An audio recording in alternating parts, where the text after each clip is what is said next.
Assalamualaikum warahmatullahi wabarakatuh.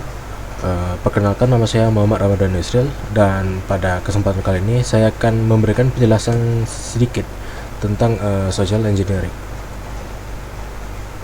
Nah, social engineering ini dapat disebut sebagai seni untuk memanipulasi manusia dalam kejahatan komputer. Nah, kenapa begitu?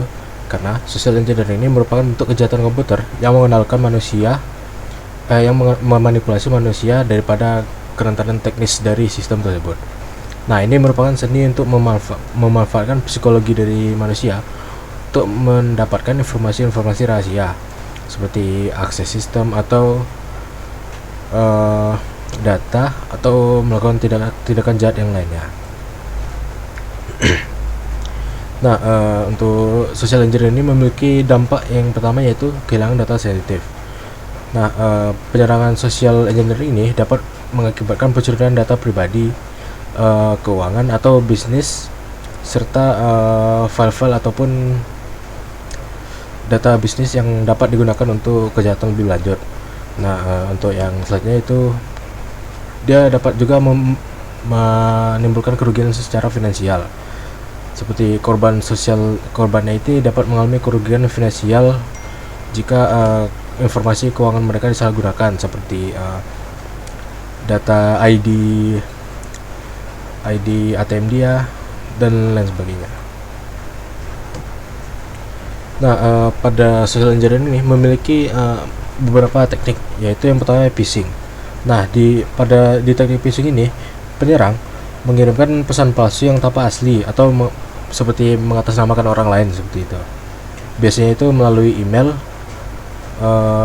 sosial media, dan untuk memancing korban yang memberikan informasi pribadi ataupun informasi penting dalam sebuah perusahaan, itu seperti kata sandi atau nomor kredit, atau berupa username atau passwordnya admin situ.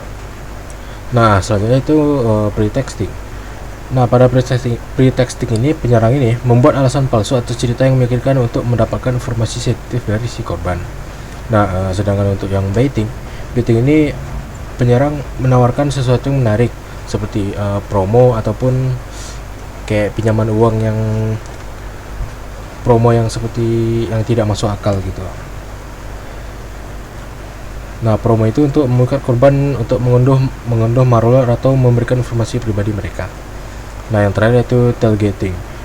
Nah, pada tailgating ini penyerang ini mencoba masuk ke area terlarang atau sistem dengan mengikuti orang yang sah ke dalam atau menggunakan orang dalam, seperti itu. Nah, ini contohnya seperti Kevin Bidding ini. Dia ini merupakan seorang hacker terkenal yang menggunakan social engineering untuk mendapatkan akses ke berbagai sistem komputer pemerintahan dan perusahaan. Dia ini cukup terkenal dan ia terlibat dalam kasus pencurian ribuan nomor kartu kredit dan data di seluruh negeri. Dia bisa dibilang sebagai hacker yang dicari di seluruh dunia, yang paling dicari. Nah, untuk yang kasus yang kedua yaitu pada tahun 2016 terdapat serangan CEO fraud pada Snapchat. Nah, ini dia sepertinya menggunakan teknik phishing. Seorang pelaku penyerang mengaku sebagai CEO dari Snapchat, Ivan Spiegel, dan mengirimkan email palsu kepada seorang karyawan yang berwenang mengirimkan informasi pajak karyawan. Nah, di sini dia terlihat menggunakan teknik phishing. Nah, karyawan tersebut menyerahkan informasi tersebut karena mengira seorang penyerang ini ialah CEO dia sebenarnya, makanya dia menyerahkan informasi tersebut.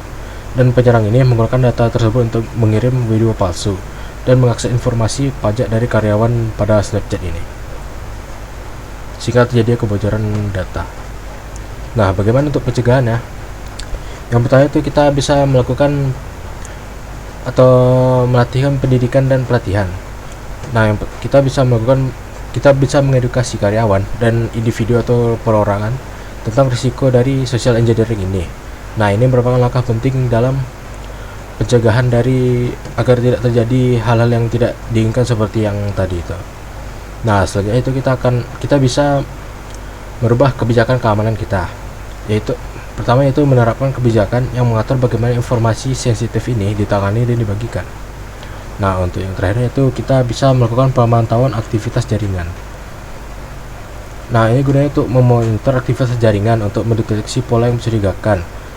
Seperti jika pada jaringan ini terdeteksi pola yang mencurigakan atau adanya tanda-tanda aktivitas yang mencurigakan gitu, jadi kita bisa tahu. Baiklah, sekian saja untuk video kali ini. Apabila ada kesalahan kata mohon dimaafkan. Assalamualaikum warahmatullahi wabarakatuh.